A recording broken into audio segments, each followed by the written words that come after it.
The last time Jim Motherall went through these gates, he was a prisoner on his way to Ontario's Oak Ridge Psychiatric Hospital for treatment. What he got instead, he says, was torture. That's where it was, right there. This is the place that destroyed a lot of lives, including mine. He's spent the decades since leaving Oak Ridge with one wish, that the doctors who subjected him and other patients to years of abusive treatments here would finally face accountability. They're monsters. That's exactly what they are. You can't do that to that many people over and over, knowing that you're doing it to hurt them, not help them, that they're guinea pigs, human guinea pigs.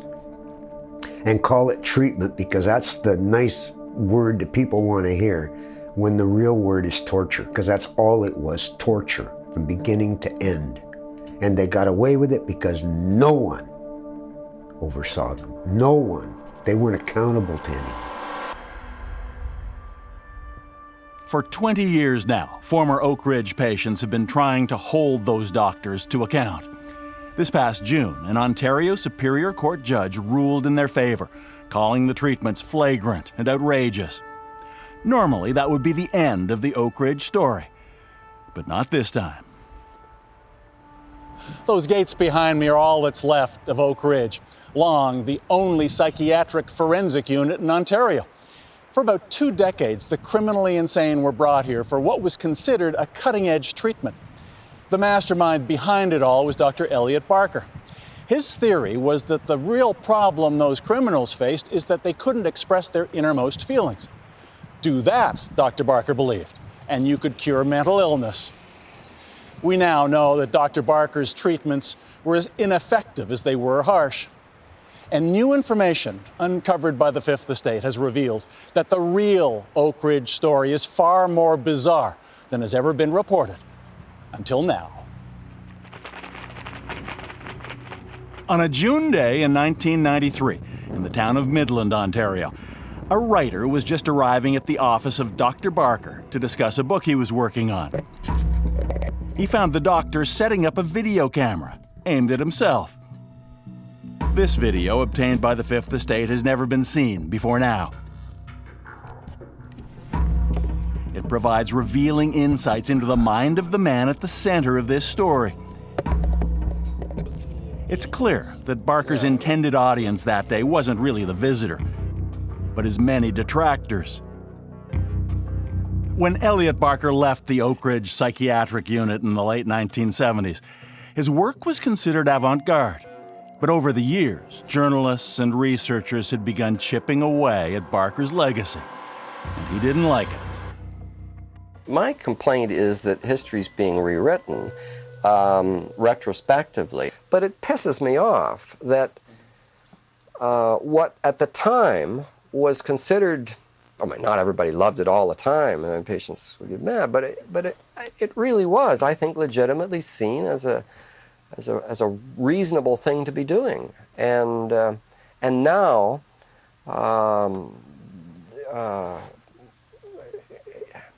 I resent the time having to answer questions about it, or defend it, or be accused of doing awful things. It pisses me off.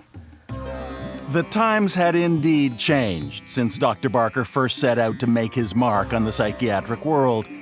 He graduated in the early 60s, a time when new ideas were spreading like infection, and the world of psychiatry wasn't immune. Encounter groups were all the rage in California, enlightened couples getting in touch with their deepest feelings. John Ronson has written a number of bestsellers, including The Psychopath Test, which includes a chapter about Oak Ridge. He says Elliot Barker was deeply influenced by the 1960s personal discovery movement. And he put 2 and 2 together. He thought, well, if the problem with psychopathy is that the madness is buried deep within, maybe we can utilize these ideas that are happening in California and in London, where we would radically bring all the emotions to the surface, and then with the psychopaths, hopefully we could cure them. But the field of psychiatry was moving in darker directions. As the Fifth Estate was among the first to report, at McGill University, Dr. Ewan Cameron was conducting brainwashing experiments using LSD and electric shock, partly funded by the CIA. While the public was still in the dark, some in the psychiatric community were intrigued. Dr. John Dedman graduated just behind Dr. Barker at the University of Toronto. At the time Elliot Barker was doing this was all new, fresh stuff. I mentioned that I met him on a stag weekend in Lake Joseph, and I can remember he was really quite enthusiastic about all these things, and perhaps not as critical as he should have been. Barker arrived at his new job at Oak Ridge with an ambitious plan. He would set up intense therapeutic treatments that would completely transform psychopaths by teaching them how to be empathetic. I think I was more idealistic than I am now, in the sense that I thought what we were doing in the earliest years really was going to fix psychopaths, fix patients, that we were going to just develop the best program in the world and these patients were going to get better. The problem was, even at institutions like Oak Ridge, little was known about how to treat psychopaths. And that lack of knowledge was about to become Steve Smith's undoing. He was just a teenager from Northern Ontario when he was arrested for stealing a car. I had LSD in my pocket. Would have been maybe the second time I ever had LSD in my life. And rather than get caught with it, I swallowed it. Big mistake. So why? LSD would make you look quite crazy, actually. So being in police custody and high on LSD is not a good thing. Eventually, Smith was taken to Oak Ridge, where he joined the ranks of rapists, pedophiles, and serial killers. When did you first meet Dr. Elliot Barker? After 2 or 3 days in this cell, he came in, was really kind, called me by my first name, sort of kneeled on the floor beside me, put his arm around my shoulder, and told me that I was a very slick psychopath and needed treatment, and they were there to help me. And I thought, how can that be? You know, I've never hurt anybody in my life. Psychopath. I'm not hallucinating. I'm not insane. I'm not imagining things. And I'm not violent. What does he mean by that? Dr. Barker's ambitious treatment plans ran headlong into reality, not long after he arrived at Oak Ridge. There actually were very few staff members there, and most of them were security attendants. So the cornerstone of Dr. Barker's treatment plan was laid. We think the patients have really very great advantages as therapists for each other. Patients would treat other patients. At times, they would even diagnose them. I'm not sure you should put it in the book. I hired a patient, when there were no staff around, a patient who could do superb mental statuses, better than mine. And he would go and see each new admission and write up a beautiful mental status. You find them still, I don't think you should. Was he the guy who co-authored the Uber? And... No, this was another patient who we got on staff as a clerk 1-2 and worked there for about 6 months. Then he ran off with the social worker's wallet and credit cards and whatever. Yeah. But he did mental statuses, beautiful ones. One of Barker's favorite treatments was known as the capsule, a concept he's said to have cribbed from the U.S. military. Patients, often naked, locked together in a small, windowless room for days. No furniture except an open toilet. Food administered through a tube in the wall. An encounter group for psychotics. There were no professional staff, no doctors. It was all being directed by other patients. And some really crazy people. Some were, in fact, psychotic. And what was so scary about this, they had the power to prescribe drugs, mind-altering, psychoactive, heavy-duty drugs.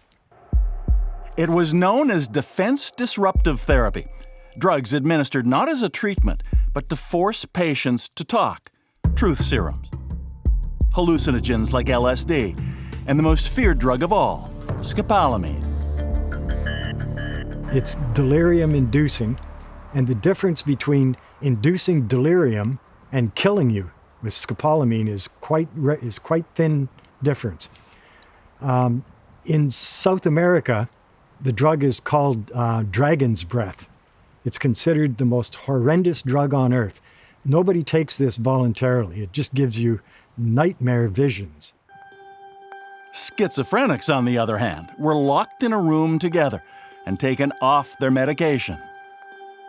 Their belief was, instead of medicating schizophrenia, let's let them go through their schizophrenia and act out their fantasies, and once they've acted them out, it's out of their system and they'll never go into it again. That's how we'll cure schizophrenia. It was insane. However therapeutic Dr. Barker imagined his treatments to be, there was one that was never anything but punitive. It was called MAP, which stood for Motivation, Attitude, and Participation, or as it's been called since, torture.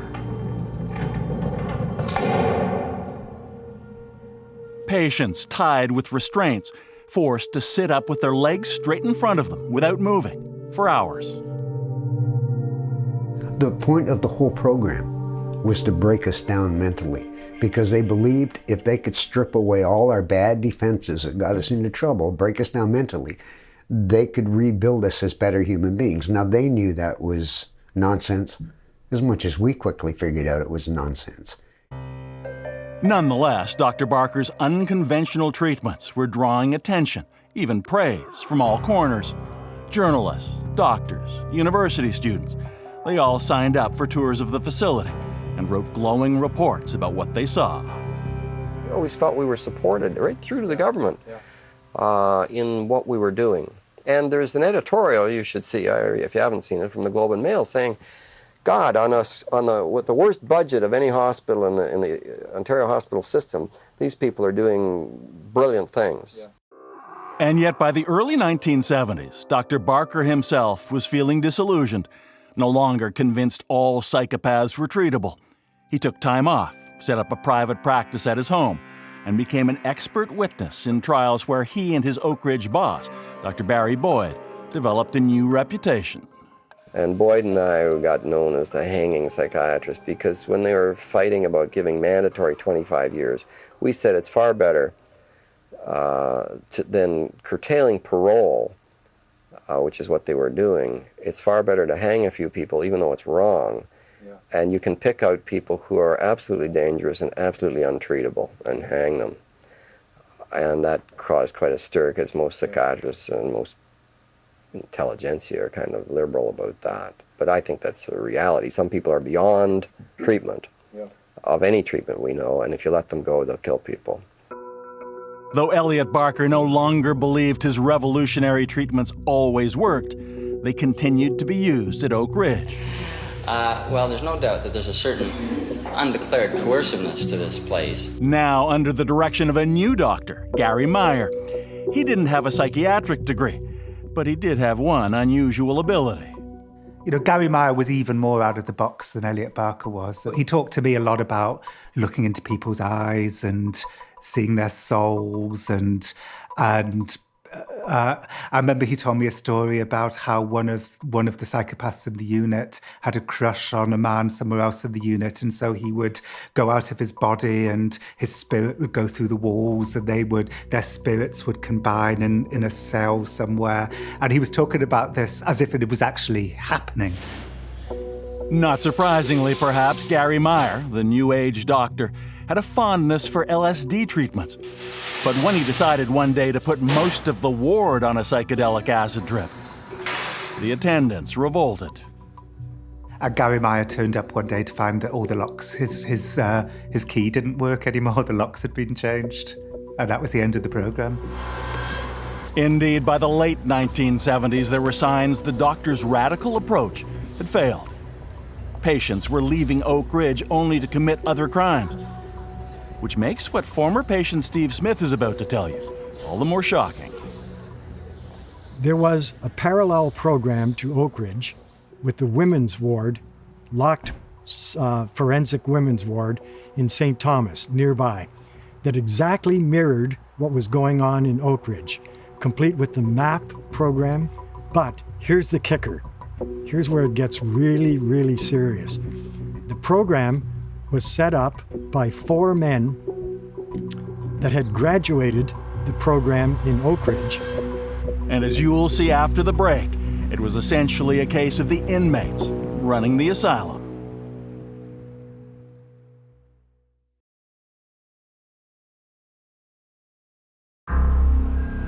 The St. Thomas Psychiatric Hospital outside London, Ontario is now abandoned. But in 1976, it opened the first and then only forensic ward specifically for women in the entire province. Mentally ill women who'd committed serious crimes were brought here, supposedly for specialized treatment. But the treatment they got was anything but special. The Fifth Estate has uncovered some startling information which shows that female psychiatric patients at the hospital in St. Thomas, Ontario, were subjected to some of the same abusive treatments as the male patients at Oak Ridge were. What's more, incredibly, at least 4 of those male patients, all of them convicted sexual offenders, were then sent to the hospital in St. Thomas to be teachers for female patients. At first glance, St. Thomas Psychiatric Hospital would seem a strange choice for an unconventional treatment program. It wasn't known for its cutting-edge approach in psychiatric circles. In fact, its reputation was downright poor among the lower-rated hospitals in Ontario. How shall I put it? As we used to say in the Navy, the asshole of the fleet. Bringing up the rear. Bringing up the rear. Few would have given this place another thought, if not for one of the former Oak Ridge patients, Bill Brennan. He'd been convicted of 2 violent rapes, and yet the superintendent of Oak Ridge asked that he be sent to St. Thomas to join other male Oak Ridge patients already serving as teachers there. Brennan died in 2018, leaving behind a trunk of documents which we've obtained. They provide clues as to what was going on, including the identity of the first inmate sent to St. Thomas, the man we're calling John. He's a sexual offender serving time in a federal penitentiary. We won't say which for his protection. John was first sent to Oak Ridge back in the 70s after he was convicted of rape and indecent assault. And yet, after less than 3 years at Oak Ridge, staff decided he should be one of the first to set up the new program at St. Thomas. I think that Dr. Myers thought this kid's okay and he's going to be fine for this environment. And basically, I had been a poster child for the program because I had sucked it all in, hook, line, and sinker. You were certified to be mentally ill at that point. Yeah. You were a convicted sex offender. And here you were essentially being entrusted as a therapist for a number of mentally ill women. Totally inappropriate, just real bad. Should never have happened. We were able to locate a couple of the women who were patients in that unit. Back in the late 1970s, this woman we'll call Margaret was a troubled teen who'd stolen a car. Before court, her lawyer laid out her options. I had 2 choices. I could go to prison or spend a short, easy time at the psychiatric hospital in St. Thomas, which was closer to my family. And she picked the easy time, not even knowing what a forensic hospital was. She found herself locked up with women with serious mental illnesses. Let me ask you about a number of the female patients that you mentioned. Gloria, who was she? the swallower. The swallower. Sorry. Meaning? That's what she swallowed, spoons, knives, whatever she wanted to swallow. And Judy? Judy, she was in there for murdering her 2 children. And Mary? Mary, poor soul. Like I said, well, she was really mentally challenged and she shouldn't have been on that ward. And because she spent her whole time in that room sitting on the floor and never getting out of there. That room Mary was confined to was the map room, where women who ran afoul of their Oak Ridge teachers were sent to be punished. And you have to sit there and not move. You couldn't speak. And it was a cold, hard floor. and you had to sit with your either legs straight out, or if you didn't meet up to what they wanted you to say, or follow along with their program, you would be on your knees for up to sometimes 8 hours a day in the room. The teacher called John says attendance and good behavior weren't optional. It was understood if somebody didn't want to participate, they could be put on cuffs like they did up in Oak Ridge and forced to come to the group, and they'd be tied to somebody else with cuffs and made to be there. It was forced. It bordered on sadomasochistic restraining. It was just totally unacceptable. This former patient we'll call Emily says she learned the hard way that participation in group therapy was compulsory too.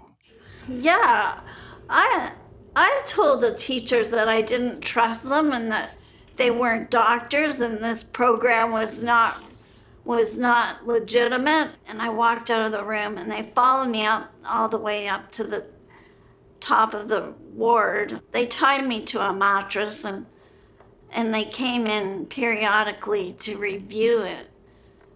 Was the MAP program meant to be a punishment? Yeah, it was a punishment, all right.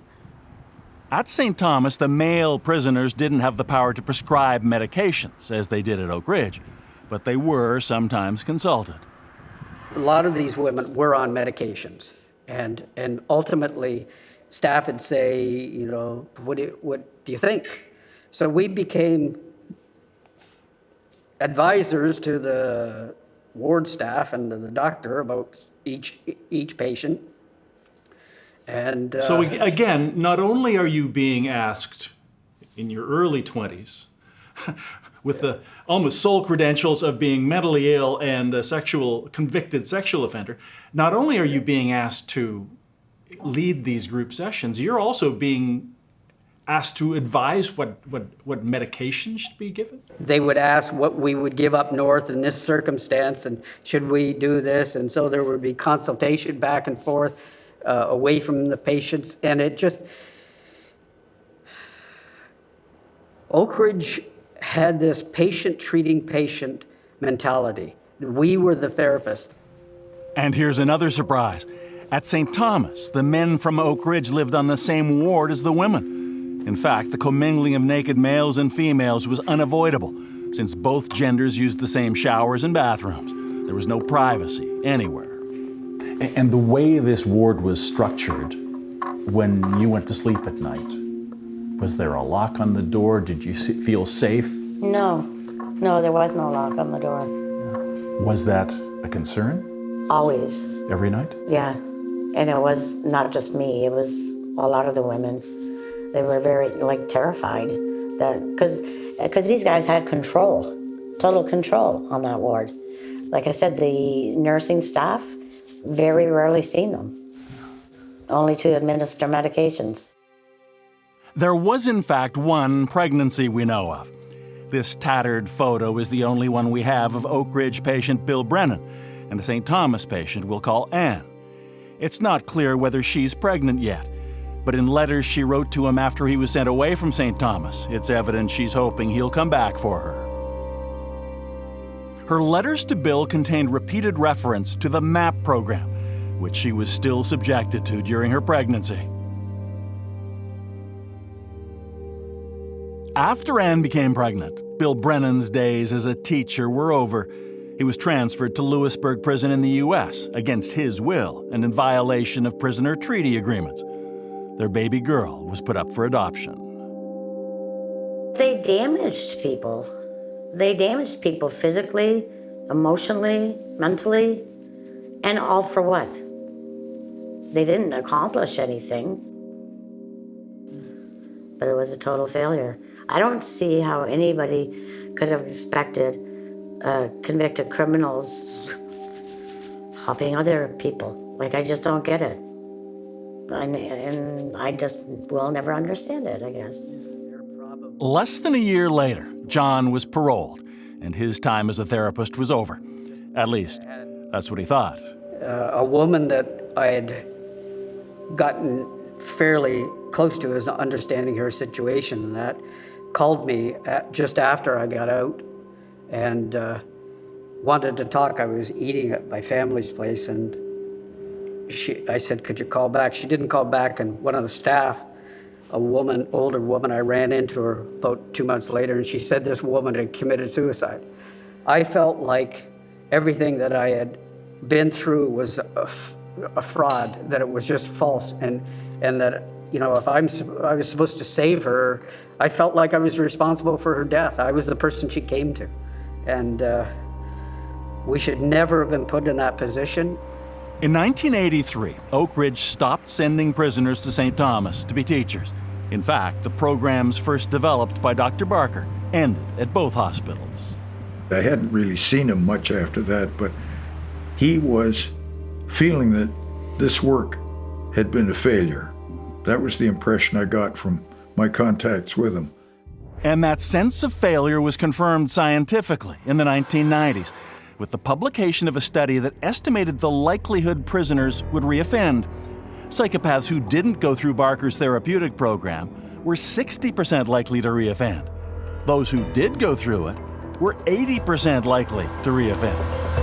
Anyway, you know, another cure for penitent. We do a good job here. As Gary Meyer later said, it seems we were running a finishing school for psychopaths. As Elliot Barker reflected on his career that day, he shared with his visitor one of the bittersweet lessons he had learned the hard way about treating psychopaths. Psychopaths are marvelous at letting you think that they think the world evolves around, that their world revolves around you. Yeah. They're marvelous at making you like them. Yeah. Yeah. And if you believe that and sort of bask in that glory, and then you find one day that you don't mean any more to them, even though they've given you all the signals that you're so important in their life and the greatest thing since sliced bread, you find one day that they sort of deal you off like that or stick a knife in your throat. Not literally, but they just, that you've meant nothing to them emotionally. Then many people are hurt and hate psychopaths. When that happens to them, and anybody who works with psychopaths, that happens because they're they can read you like a book. And they know you better than you know yourself in about 10 seconds. And they know how to play with you, how to work you. It's marvelous. It's absolutely an astounding skill. In 2006, 28 former patients at Oak Ridge filed a lawsuit against the Government of Ontario and the two doctors. The case has dragged on for years. 8 of the patients have died waiting. Then, finally, last June, a Superior Court judge ruled in favor of the former patients, saying the treatment they received amounted to assault and battery. The government and the doctors have since filed an appeal. We've asked for interviews. They've refused. Those plans to appeal came as a surprise to Steve Smith. Back in 1998, he returned to Oak Ridge in search of some sort of closure. When I first came into this room, this is the spot I would have sat, right here. It's so much smaller now. Shortly after, he filed his own lawsuit against the government and the doctors. They settled with him quietly for an undisclosed amount. I got hurt badly in this room. My question really is, how can they settle with me and appeal the rest of this? Why? How? It just doesn't add up. Steve Smith has since moved on with his life, built a successful company, even written a book about his experiences at Oak Ridge. And in his spare time, he's gathering documents about the program at St. Thomas. Let me say this. If the Ontario government wants another trial, go ahead. I invite you to have another trial. But things will come up in the second trial that the judge did not get to hear in the first trial. And the Ontario government will not like this, I assure you. As the Oak Ridge lawsuit worked its way slowly through the courts, Jim Motherall never gave up hoping that one day it would all be behind him. Sadly, a cancer diagnosis took away that chance. On his deathbed in 2018, he had a final message to share. But I want people to know that even if I fail in this fight, and I go into a coma or go under, or can't respond, or I have no quality of life, what I wanted through the whole thing is this to be done. I wanted them to know that the fight never ended. If I don't make it, if I fail, it wasn't because I gave up, it's because I couldn't go on. There's a difference. I want people to know that. Jim Motherall died not long afterwards. Dr. Elliot Barker is now suffering from dementia, unaware of his latest rebuke. But on that June day in 1993, his mind still sharp and no longer burdened by idealism, he offered this cynical description of his former job at Oak Ridge. It's like this. You've got your head halfway down in a 45-gallon drum of shit, and you're molding the surface, and you're getting all excited about the shapes you're creating. But that's where you are.